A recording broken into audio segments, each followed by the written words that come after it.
नमस्कार, स्वागत है आपका न्यूज बाइस्कोप में। मैं हूं आसिया। युवाओं के लिए, बेरोजगार युवाओं के लिए खासकर अब जो नौकरियां, जो परीक्षा ली जाती हैं नौकरियों के लिए, वो किसी अभिशाप से कम बनकर नहीं रह गई है। 17 दिसंबर को ही अभ्यर्थियों ने, युवाओं ने दारोगा भर्ती के लिए परीक्षा दी है, लेकिन अब उनके लिए भी एक बड़ा झटका फिर से है, क्योंकि दारोगा परीक्षा देकर बाहर निकले बच्चों ने ये कहा कि जो प्रश्न पत्र वायरल हुआ है हूबहू वही एग्जाम में आया है। यानी एक बार फिर से हम कह सकते हैं कि प्रश्न पत्र लीक हुआ है। हालांकि अब सबके मन में यह डर है कि क्या अब एग्जाम फिर से कैंसिल होगा, क्योंकि आपको याद होगा जो सिपाही भर्ती बिहार पुलिस की परीक्षा वायरल होने के बाद इस पूरी परीक्षा को कैंसिल किया गया था। वो परीक्षा अभी तक नहीं ली जा सकी है और अब छात्रों ने दारोगा भर्ती की परीक्षा दी है। प्रश्न पत्र लीक होने का मामला सामने आ रहा है, हालांकि अभी प्रशासन की तरफ से इसकी पुष्टि नहीं हुई है। ऐसे में अब डरे हुए हैं छात्र कि क्या फिर से परीक्षा कैंसिल होगी, और कैंसिल होगी तो दोबारा परीक्षा कब होगी, कैसे फेयर तरीके से ये परीक्षा दें और इन्हें नौकरी मिले। ये सभी हैरान और परेशान युवा, चाहे झारखंड के हों या बिहार के हों, कमोबेश एक ही जैसी स्थिति दोनों जगहों पर नजर आ रही है। हमारे साथ इस वक्त एक छात्र नेता जुड़े हुए हैं, सौरभ जुड़े हुए हैं पटना से, समस्तीपुर से। सौरभ, अब क्या परीक्षा कैंसिल करने की मांग कर रहे हैं आप लोग? देखिए, निश्चित रूप से आपके चैनल के माध्यम से हम बता दें कि जो 1275 पदों के लिए जो परीक्षाएं ली गई और लगभग 6,61,000 परीक्षार्थियों ने इस परीक्षा में शामिल हुए। तो जब से लगभग 2 शिफ्ट में परीक्षा थी, 12 बजे से 2 बजे और फिर 10 बजे से 12 बजे या फिर 2 बजे से 4 बजे के बीच। तो 5 बजे तक हम लोग भी खुश थे, परीक्षार्थी भी खुश थे, जो भी परीक्षा केंद्र से बाहर निकले परीक्षा देकर कि नहीं चलिए इस बार पेपर लीक की बातें नहीं हुई, कहीं से कुछ मामला सामने नहीं आया। लेकिन 6 बजे से मामला ट्रेंड होने लगा। आप देखे होंगे टेलीग्राम ग्रुप पर, व्हाट्सएप ग्रुप पर और फेसबुक पर क्वेश्चन पेपर वायरल होने लगे।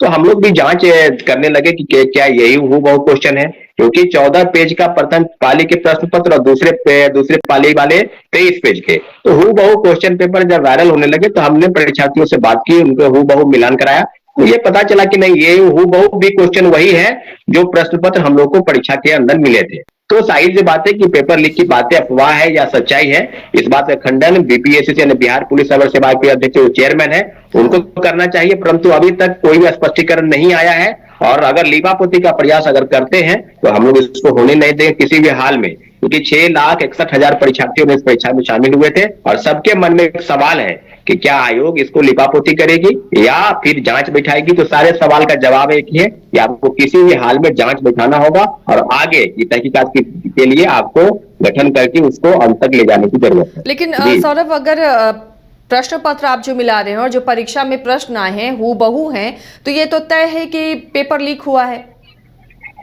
देखिए, पेपर लीक, देखिए जैसा की बात है कि किसी को क्वेश्चन पेपर देना नहीं है, क्वेश्चन बुकलेट, तो हम लोग की मांग पहले से रही है और मोबाइल लेकर जाना नहीं है परीक्षा केंद्र के अंदर। जैमर भी लगा हुआ है और चेयरमैन सर का दावा था कि 16,000 से ज्यादा कैमरे हम लगाए हैं, लगभग बिहार के विभिन्न जिलों में, लगभग 38 जिलों में परीक्षा केंद्र बनाए गए थे। तो जाहिर सी बात है, जब क्वेश्चन पेपर देना नहीं है, मोबाइल लेकर जाना नहीं है, तो फिर कैसे कोई परीक्षार्थी या कोई बाहर चला गया या अंदर आया, और क्वेश्चन और आंसर दोनों वायरल है। तो जाहिर सी बात है कि पेपर वायरल होने की पुष्टि तो आयोग की तरफ से होनी चाहिए, लेकिन अभी तक इस तरह की चीजें हुई नहीं है। तो हम लोग तो मांग करते हैं आपके चैनल के माध्यम से कि बिहार ही नहीं, देश के तमाम राज्यों के लोग परीक्षार्थी यहाँ पर परीक्षा देने आए और लगभग 6,00,000 लाख परीक्षार्थियों ने परीक्षा में शामिल हुए। तो सबके मन में है कि 1275 पद की ही नौकरी है, लेकिन पेपर लीक की बात आखिर कब? ये पहली बार नहीं हुई है। बिहार की सब परीक्षाओं में पेपर लीक की बात पहले से हुई है, नहीं पहली है नहीं आखिरी होगी। सब जगह से पेपर लीक हुई है। और आपको बता दें, इसके पहले भी सिपाही भर्ती के पेपर लीक हुआ था, चेयरमैन सर बोल रहे थे कि नहीं ऐसा कुछ नहीं है, लेकिन उसी दिन हम लोग काफी विरोध किए थे, आंदोलन प्रोटेस्ट जब जोर से हुआ उसी पेपर रद्द की गई। तो जाहिर सी बात है, अगर पेपर लीक हुई है तो जांच बैठाइए और जांच को अंतिम बिंदु तक ले जाइए, किसने पेपर लीक कराया है, पहली बार कब क्वेश्चन पेपर वायरल हुआ। सारी चीजों पर एक ही चीज है कि अगर लीक हुआ है तो आपको रद्द करनी पड़ेगी परीक्षा। जी, अगर इस पर आयोग की तरफ से कोई ऐसी बात सामने नहीं आती है या फिर इसे कहा जाता है कि ये फेयर तरीके से हुआ एग्जाम, तो क्या छात्र आगे प्रोटेस्ट करेंगे? निश्चित रूप से हमारे सारे परीक्षार्थी जो है वो विभिन्न जिलों से पटना आ चुके हैं, आ रहे हैं कुछ परीक्षार्थी, और सारे लोग सवाल कर रहे हैं कि पेपर लीक हुआ है तो रद्द करनी होगी। अगर आप रद्द नहीं करते हैं, जांच का गठन नहीं करते हैं, तो जल्द से जल्द आपको पटना की धरती पर बहुत बड़ा आंदोलन देखने को मिलेगा, क्योंकि कहीं ना कहीं पेपर लीक की बात लगातार आयोग की तरफ से टाल मटोल करना, उसको लिपापोती करने का प्रयास इसमें तो हम लोग का शुरू से इतिहास रहा है।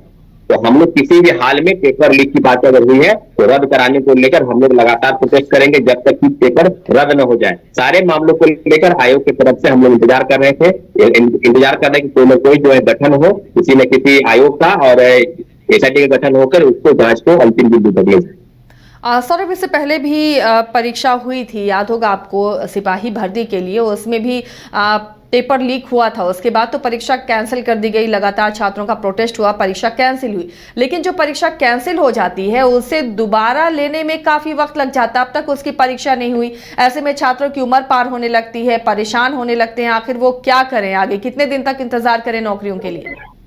देखिए, निश्चित रूप से बड़े पैमाने पर वैकेंसी निकलती है, लोग इंतजार करते हैं, अप्लाई करते हैं और तैयारी में लोग दिन रात लगे रहते हैं। तो परीक्षार्थियों के मन में जो सवाल है कि अगर पेपर ही लीक हो जाता है तो फिर किस तरह की परीक्षा संचालित होनी है, और जब लीक हो जाता है, रद्द हो जाती है, तो उसको अगली परीक्षा कंडक्ट कराने में काफी समय लगता है। तो जाहिर सी बात है, सरकार के पास, आयोग के पास जो फुल प्रूफ व्यवस्था है, तो कहीं चूक हो जाती है, तो शिक्षा माफिया, कोई सिंडिकेट रैकेट काम कर रहा है, या किसी तरह से गिरोह जो सरगना है, कौन सरगना है, मुख्य सरगना कौन है, कब किसने पेपर लीक कराया, ये तो इन लोग तो जांच अंतिम बिंदु तक पहुंचाते ही नहीं है, लिपापोती करके केस को फाइल को बंद कर देते हैं। तो जाहिर सी बात है, पेपर लीक बिहार में बरसों से हो रही है और पता नहीं कब तक चलेगा। इस मामले को लेकर माननीय मुख्यमंत्री जी से आग्रह है कि पेपर लीक की बातें किसी की परीक्षा में नहीं होनी चाहिए, लेकिन लगातार चल रही है। इस मामले को लेकर उनको गंभीरता दिखाने की जरूरत है, क्योंकि 17 वर्ष से 18 वर्षीय राजकीय मुख्यमंत्री है और पेपर लीक की बातें लगातार चल रही है। इस बात पर उनको संज्ञान लेना चाहिए। जी सौरभ, क्या मानते हैं, कहां पर खामी रह जाती है, किस तरह पेपर लीक होते हैं? क्या बहुत बड़ा नेक्सस है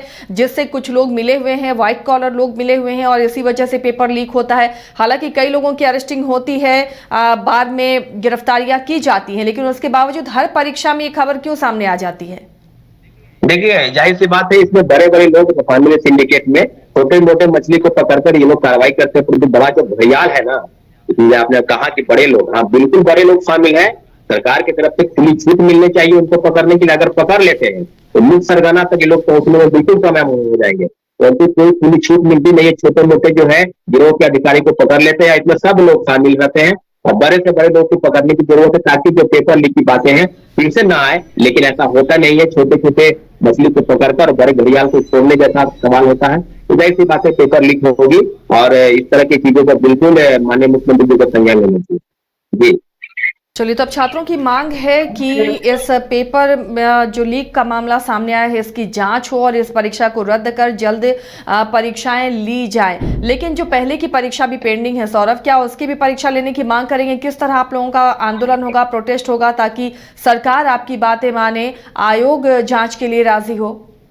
देखिए, हम लोग इंतजार कर रहे हैं, आज भर इंतजार करेंगे। कल हम लोग ज्ञापन सौंपेंगे 11 बजे बीपीएससी का जो अध्यक्ष है उनसे मिलकर, और सारी बातों को, अगर पेपर लीक हुआ है, कितने बजे हुआ है, क्या इसमें सच्चाई है या अफवाह है, तो सारी चीजों पर हो बहुत क्वेश्चन पेपर वायरल होना, आंसर पेपर वायरल होना, नहीं कहीं ना कहीं निशानदेह के सवाल के जवाब में उनको देना पड़ेगा। अगर आप जवाब नहीं देते हैं तो एक बहुत बड़ा प्रोटेस्ट जो है छात्रों अभ्यर्थियों का आपको देखने को मिलेगा। और सिपाही भर्ती के भी लेकर लगातार हम लोग आवाज उठा रहे हैं, उनको भी परीक्षा की तिथि तय करनी चाहिए कि कब आखिर परीक्षा होगी। पेपर तो रद्द हो गए और परीक्षा की तिथि अभी तक क्लियर नहीं हो पाई।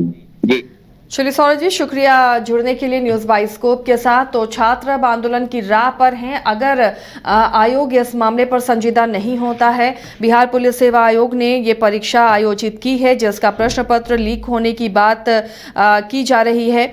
बिहार पुलिस अवर सेवा आयोग पर अब ये सवाल उठा रहे हैं अभ्यर्थी कि जल्द ही इसकी जांच कराए आयोग और इस परीक्षा को रद्द करे। अगर जांच में सही पाया जाता है तो फिर इसे रद्द किया जाए। जब क्वेश्चन पेपर आप बाहर नहीं ला सकते हैं, आंसर शीट बाहर नहीं आ सकती है, मोबाइल साथ में ले जाने की परमिशन नहीं है, जैमर लगा हुआ है, सीसीटीवी आपके सेंटर्स में लगे हुए हैं, तो फिर ये प्रश्न पत्र लीक कैसे हुआ? कब हुआ? क्या ये पहले से ही सेटिंग थी और बाद में ये वायरल होने लगा, जिसके बाद जब परीक्षार्थियों ने देखा कि हूबहू वही सवाल और वही जवाब हैं, तो फिर सवाल अब उठने लगे हैं। अब राज्य भर से कल पटना जुटेंगे तमाम अभ्यर्थी और इसे लेकर वो पहले ज्ञापन सौंपेंगे और उसके बाद भी अगर आयोग इस पर कार्रवाई नहीं करता है या जांच नहीं करता है, जांच का आश्वासन नहीं देता है, तो फिर छात्र आंदोलन की राह पर होंगे। कुछ और छात्र नेताओं को हम जोड़ने की कोशिश करेंगे, उनकी राय लेने की कोशिश करेंगे कि आखिर क्यों इस तरह प्रश्न पत्र लीक हो रहे हैं, लगातार जो वैकेंसियां निकल रही हैं, जो नियुक्ति के लिए नौकरी ली जा रही है, वो क्यों विवादों में हो रही है।